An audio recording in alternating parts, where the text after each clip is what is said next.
What's happening, folks? Back with another reaction, back with some more acid-techno/trance.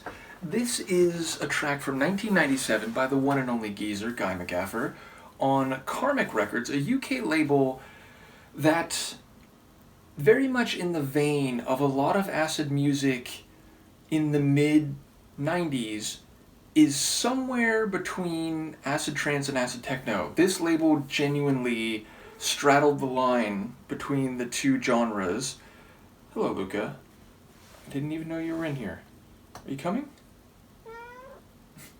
She's thinking about it. But yes, Karmic Records was very much in the time and place where a lot of acid music was a bit hybridized in that regard. Now, in more recent years and decades, I think a more firm division has been made, at the very least, in terms of how some of these tracks are retroactively seen, and I've talked about this elsewhere, but in some circles, trance kind of became a dirty word because it was seen as being very commercial, which I think is a product of what happened to trance music when you get to the end of the 90s and into the early 2000s. Some of it became like radio hit friendly, and some tracks were played again and again and again like anthems.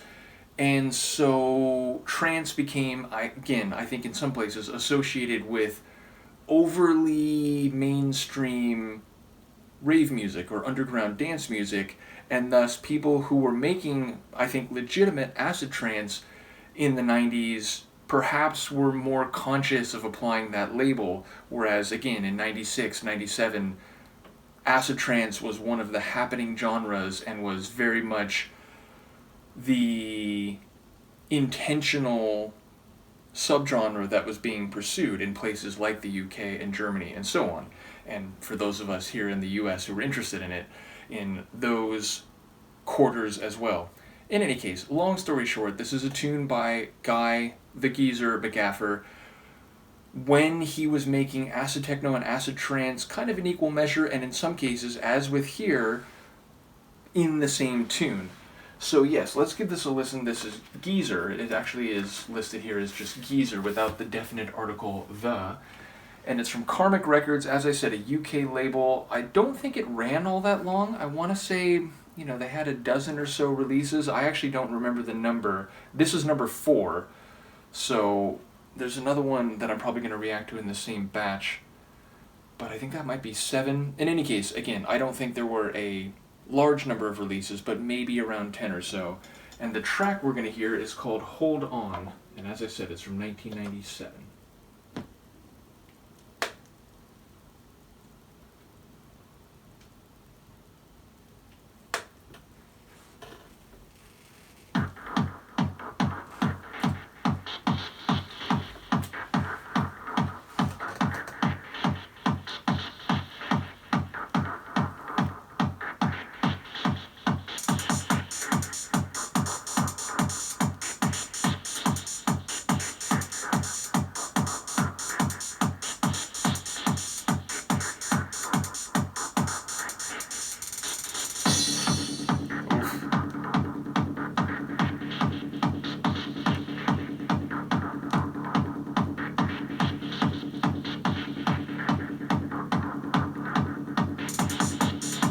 Deep bass engine, that echoed mechanical layer.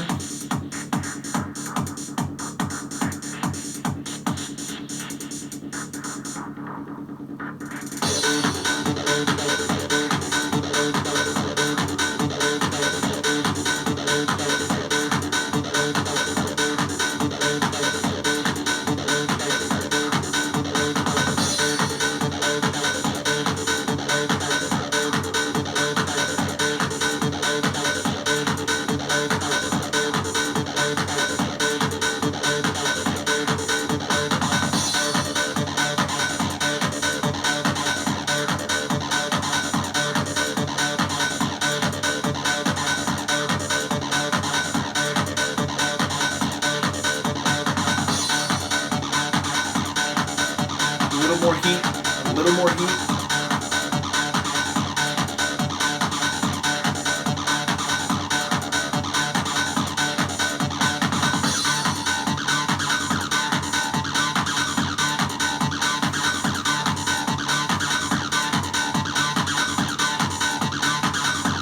swing back low again.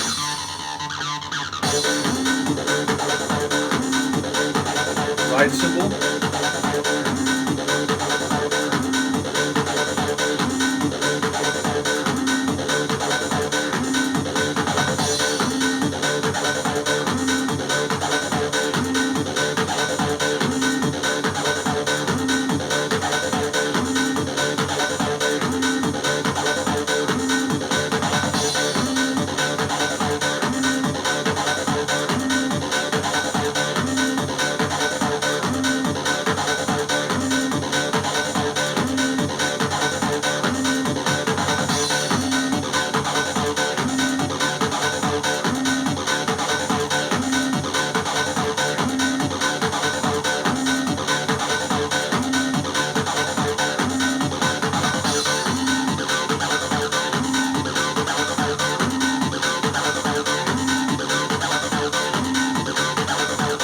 Layers.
Tune. So yes, I love the layered acid on that one. There's that deep engine acid. There's a more flourishing and fiery line that keeps kicking up a notch after a notch after a notch. And then there's that like pulsing, almost like melodic acid rhythmic element. It just comes around once like every bar. I very much enjoy the way all of them play off of each other, and again, the character of the tune, just the overall atmosphere of the tune, it's like driving hard acid trance or more melodic acid techno. It's somewhere in between the two. And again, for a certain while back in the 90s, not only were both genres thriving independently or with tracks that were more distinctly one or the other, there was a great hybrid area, a happy place in between both genres where artists from both sides of the larger distance tended to find themselves in or thrive in when they made tracks. Now, I'd even say there were more primary acid techno artists who would dabble in acid trance stylings than maybe acid trance artists who would make a tune that was more on the techno end. But again, there definitely was a crossover, and there was no judgment about, is trance music still cool? Now again, you go forward another decade or so, and because of the way trance, especially like big room, hands up melodic trance, and to be clear, I enjoy progressive trance, melodic trance from back in the day and even more recently, so I never had this attitude of like, well, trance sold out and it became this, radio friendly or kind of, not underground anymore genre. Now, I think there are tracks that you could fairly say that about, but bottom line, I continued loving trance music, especially and including acid trance, beyond the point when that happened. But yes, in 1997, acid trance, acid techno, and hybrid tunes in between were very much the toast of underground towns, if you will. So yeah, I love it. It's driving. It's simple. It's actually, it's not a very elaborate tune. Even the melodic aspect of it, it's not, especially dynamic or epic. It's not like a, oh my god, like, feel the build-up coming. I mean, even the build-up and drop in the middle of the tune, there's a bit of that rising crescendo sound, and then it just kicks in. It's not like a big snare roll. It doesn't make a big deal about the drop. It just gets back to it, and it starts driving again with the different acid layers functioning with each other. But I think it's really effective at what it does. It's one of those tunes that finds the sweet spot, keeps hitting it and hitting it and hitting it until you're just in a great place, and there's no need for it to go beyond what it's doing. So yeah, it's one of those tunes that's on the more simple end, but extremely effective at the parts that it has. So I absolutely love it. I've enjoyed it since I got it, which was probably early 2000s. This isn't one that I got in a record store in like 98 or 99. I think this is one of the early ones that I got from Discog. So if that's the case, it might have been like 04 or 05. Nevertheless, I have used it in many sets, and I've used it in acid techno sets with a bit more of a drive and melody akin to acid trance, and I've also used it in acid techno sets which have a bit more of, did I say akin to acid trance? I guess I confuse myself. This is a blooper on camera. My point is, I used it in both acid trance majority sets and acid techno majority sets, and I think it works in both contexts, which is a testament to its hybridized stylings. Enough, I've made this point multiple times over the course of the video. Even Luca is tired of listening to me talk at this point. But let me know what you think of the tune, and I'll see you for the next one. Peace.